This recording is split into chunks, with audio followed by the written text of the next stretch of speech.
Malappuram Kodangad school ബസ്സിലെ ചെറിയ ദ്വാരത്തിൽ വിരൽ കുടുങ്ങിയ വിദ്യാർത്ഥിക്ക് രക്ഷകരായി ഫയർഫോഴ്സ്. 7ാം ക്ലാസ്സുകാരിയുടെ വിരലാണ് ഇന്നലെ കുടുങ്ങിയത്. 1 മണിക്കൂറിന് ശേഷമാണ് വിദ്യാർത്ഥിയുടെ വിരൽ പുറത്തെടുക്കാനായത്.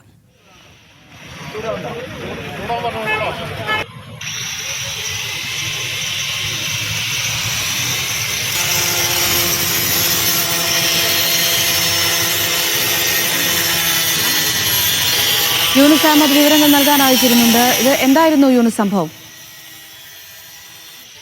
വൈകുന്നേരമാണ് മലപ്പുറം കോടങ്ങാട് ഈ ഒരു സംഭവം. കൊണ്ടോട്ടി ഇംഗ്ലീഷ് മീഡിയം സ്കൂളിൽ 7ാം ക്ലാസ് വിദ്യാർത്ഥിയായ ഫാത്തിമ ഹനിയുടെ വിരലാണ് സ്കൂൾ ബസ്സിലെ ദ്വാരത്തിൽ കുടുങ്ങിയത്.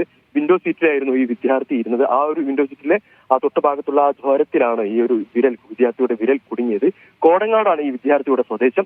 കോടങ്ങാട് എത്തിയപ്പോൾ ഈ വിദ്യാർത്ഥി ബസ്സിൽ നിന്ന് ഇറങ്ങാൻ ശ്രമിച്ചപ്പോഴാണ് ഈ ഒരു വിരൽ കുടുങ്ങിയതായി അറിയുന്നത്. തുടർന്ന് ബസ് ജീവനക്കാരും നാട്ടുകാരുമെല്ലാം ഈ ഒരു വിദ്യാർത്ഥിയുടെ വിരൽ പുറത്തെടുക്കാൻ ശ്രമിച്ചെങ്കിലും അത് ഫലം കണ്ടില്ല. പിന്നീട് ഈ ബസ് മലപ്പുറം ഫയർ സ്റ്റേഷനിലേക്ക് എത്തിക്കുകയായിരുന്നു. അവിടുന്ന് ഈ ഫയർഫോഴ്സ് ജീവനക്കാർ ആദ്യം കുട്ടിയിരുന്ന വിൻഡോ സീറ്റ് പൂർണ്ണമായി അഴിച്ചു മാറ്റി കട്ട് ചെയ്ത് ആ ഭാഗം, ഈ ദ്വാരത്തിന്റെ ഭാഗം കട്ട് ചെയ്ത് വിരൽ പുറത്തെടുക്കുകയായിരുന്നു. 1 മണിക്കൂർ നീണ്ട ഒരു പരിശ്രമത്തിനൊടുവിലാണ് ഈ ഒരു കുട്ടിയുടെ വിരൽ പുറത്തെടുക്കാനായത്. ഏതാനും കുട്ടിയുടെ കൈക്ക് ചെറിയൊരു പരിക്ക് മാത്രമേ ഉള്ളൂ. ഈ 1 മണിക്കൂർ നീണ്ട ഒരു പരിശ്രമത്തിനൊടുവിലാണ് ഇപ്പോൾ ഫയർഫോഴ്സ് ഉദ്യോഗസ്ഥർക്ക് ഈ വിരൽ പുറത്തെടുക്കാനായത്.